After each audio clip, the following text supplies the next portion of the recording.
Well, so now let's go through the lines of this poem Dover Beach by Matthew Arnold.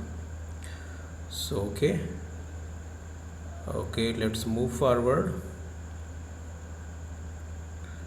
Sophocles long ago heard it on the Aegean and it brought. Now the speaker's mood is gloomy, right? He recalls Sophocles, the ancient Greek playwright who wrote his plays, means dramas with a clear undertone of tragedy. Sophocles, while roaming in the beaches of the Aegean Sea, was underwhelmed. Into his mind, the turbid ebb and flow of human misery, right? Find also in the sound, I thought, right? So, was underwhelmed and observing the relentless surging and retreat of sea water. कहने का मतलब ये है कि poet उस समय या फिर जो स्पीकर हैं रिकॉल करते हैं उस समय, पहले इसकी समय की बात को, जब जैसा आज इन्होंने इस टू नाइट को फील किया है, ऐसा ही सोफोक्लिस ने बहुत पहले फील किया था। सोफोक्लिस का इंट्रोडक्शन हुआ है ना, वो ग्रीक ड्रामेटिस्ट थे जो ड्रामा लिखते थे। तो जो मैथ्यू अर्नोल्ड को उस समय एक्सपीरियंस हुआ उस नाइट को होता है, वही एक्सपीरियंस सोफोक्लिस को बहुत पहले हुआ था, राइट, जब वो एजियन सी में थे, right. So he also found the note of sadness in the sound, right? Like that way means way trembling sound means striking up pebbles with water. The same sound reminded him of all the wild confusion and distress prevailing in human life, right? है ना ये? The mind, turbid ebb and flow of human misery. We find also in the sound a thought, hearing it by this distant northern sea, right? तो क्या है कि तो ये जो साउंड है इसका एक्सप्रेशन उन्होंने अपने ट्रेजिक प्ले में भी दिया है सोफोक्लिस ने, राइट। तो like Sophocles, Arnold is also recall of eternal human misery as he listened to the slow sound of the ocean water.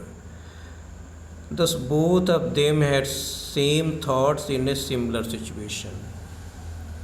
पर जैसा जो स्पीकर हैं, आप कह सकते हैं, या पोएट हैं, जो उस समय फील करते हैं उस सिचुएशन में सेम सोफोक्लिस ने बहुत पहले फील किया था, राइट। और उनकी वो फीलिंग उन्होंने अपने ड्रामा में लिखी। उन्होंने ह्यूमन मिजरी के बारे में लिखा, ट्रेजिकल थिंग्स के बारे में लिखा, right. The sea of faith was once too at the full and round earth shore, right। जो स्पीकर हैं या पोएट हैं, आप कहते हैं कि जैसे आज आप देख रहे हैं सी इज़ फुल ऑफ वाटर, वैसे ही जो फेथ था, ट्रस्ट था, राइट, रिलीजियस फेथ था, बिलीफ ऑन गॉड था, right. So once upon a time the world was full of faith, जैसे आज सी full of water है। So earlier बहुत समय पहले ये जो वर्ड है ये फेथ से फुल था, राइट। और वो कैसा था? एंड राउंड अर्थ शोर was once toward the full and round earth shore ले like the folds of bright girdle furled, जैसे कमर पे वेस्ट पे जो ऑर्नामेंट होता है वो पड़ा होता है, इस तरीके से पूरी दुनिया में फेद का जो है एक बेल्ट कहें या आप ऑर्नामेंट कहें, वो मतलब इन सर्किल था, राइट ना। तो आप कह सकते हैं कि the see here becomes a symbol of faith, यहाँ पे जो सी है वो फेथ का सिंबल हो जाता है। Once this sea had encircled the whole world, now this sea is fast retreating, right? But now I only hear his melancholy long betraying roar. अब जो सी वाटर है वो रिसीड हो रहा है, पीछे जा रहा है, तो उसका ही साउंड सुनाई पड़ता है, उसकी ही रोरिंग सुनाई पड़ती है। So the sea is fast retreating, leaving behind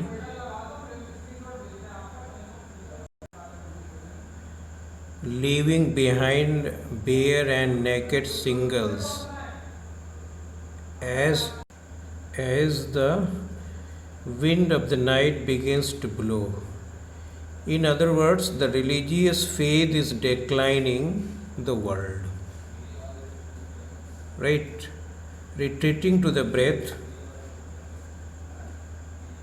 of the night wind down the vast drear and naked singles of the world. In other words, जो religious faith है उस वो decline हो रहा है, right? The world is divide of faith and what remains is spiritual crisis, right? तो एक crisis हो रहा है, faith का crisis, in the form of doubts, confusion and uncertainties, suggested by the naked pebbles, right?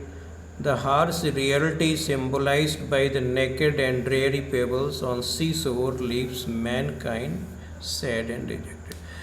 देखिए यहाँ पर क्या है, ये night went down the vast edges naked shingles, ये आप देखिए। तो ये जो सिंगल्स कहते हैं, जो स्मूथ स्मॉल स्टोन्स होते हैं, पेबल्स होते हैं, इनको कहते हैं। तो यहाँ पर देखिए इस जो स्टांजी ये लाइंस हैं, इसमें देखिए क्या है कि इन्होंने किस तरह से बात की कि जैसे सी है वो पानी से भरा हुआ है, उसी तरीके से बहुत पहले पूरी दुनिया ये विश्वास से भरी हुई थी, है ना। विश्वास ने इनसर्किल कर रखा था, ऐसे जैसे कि मतलब ह्यूमन बीइंग के वेस्ट में पड़ा हुआ ऑर्नामेंट होता है जो चारों तरफ से इनसर्किल होते हैं, ऐसे ही फेथ इनसर्किल था।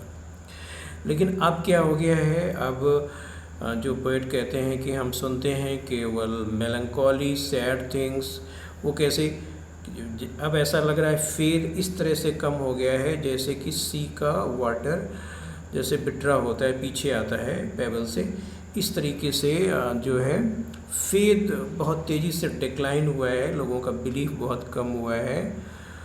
तो अब वो जो कंपेयर करते हैं नेकेड पेबल से, मतलब जो आपका कन्फ्यूज़न है, डाउटफुलनेस है, राइट, तो जो उसमें कमी आई है फेथफुल में, तो होपलेसनेस आया है, तो उसको कंपेयर कर दिया गया एक तरीके से, या सिंबलाइज कर दिया गया, उसको कह सकते हैं नेकेड सिंगल से उसको सिंबलाइज कर दिया गया है, राइट।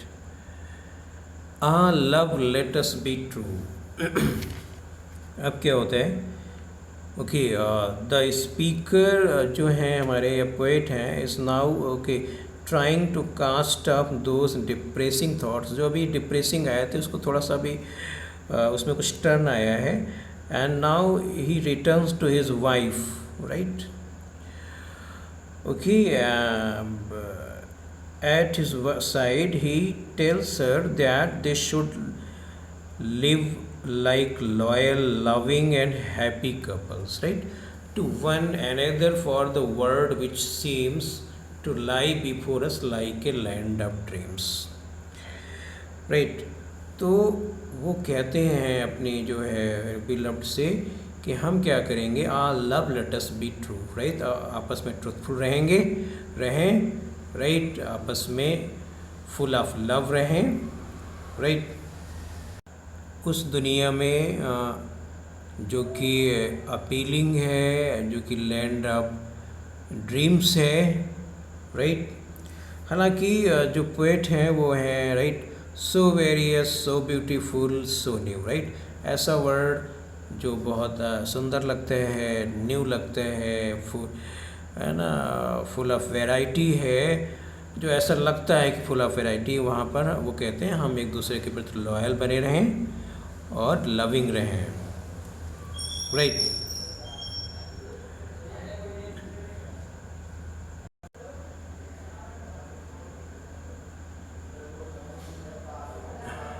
तो क्या है कि यहाँ पर जो पोएट का फिर माइंड फ्लक्चुएट होता है और वो कहते हैं कि ये जो है यहाँ पे कोई सर्टेनिटी नहीं है, जो हमें वर्ड इतना ब्यूटीफुल लगता है, फुल ऑफ ड्रीम, एक्चुअली ये क्या है, पेनफुल है, राइट। और यहाँ कोई पेन की रेमेडी नहीं है, कोई यहाँ पीस नहीं है, कोई सर्टेनिटी नहीं है।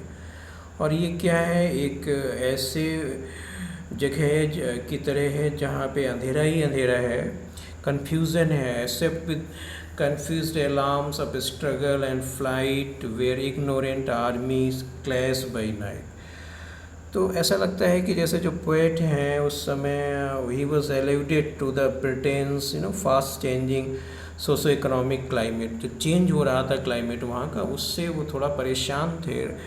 उनको लग रहा था कि सब बहुत बदल रहा है, और उस में जो चीज़ें उन्होंने फेस की उसको डिस्क्राइब करते हैं इस तरीके से। तो वो कहते हैं कि in this world you know that human beings are like soldiers of two rival armies on a battlefield fighting each other in total darkness। तो यहाँ पे वो कहते हैं कि यहाँ पे जो लोग हैं वो इस तरह से हैं कि जैसे मतलब वो सोल्जर हों अलग अलग आर्मी के, राइट, और वो अंधेरे में वॉर कर रहे हों, राइट।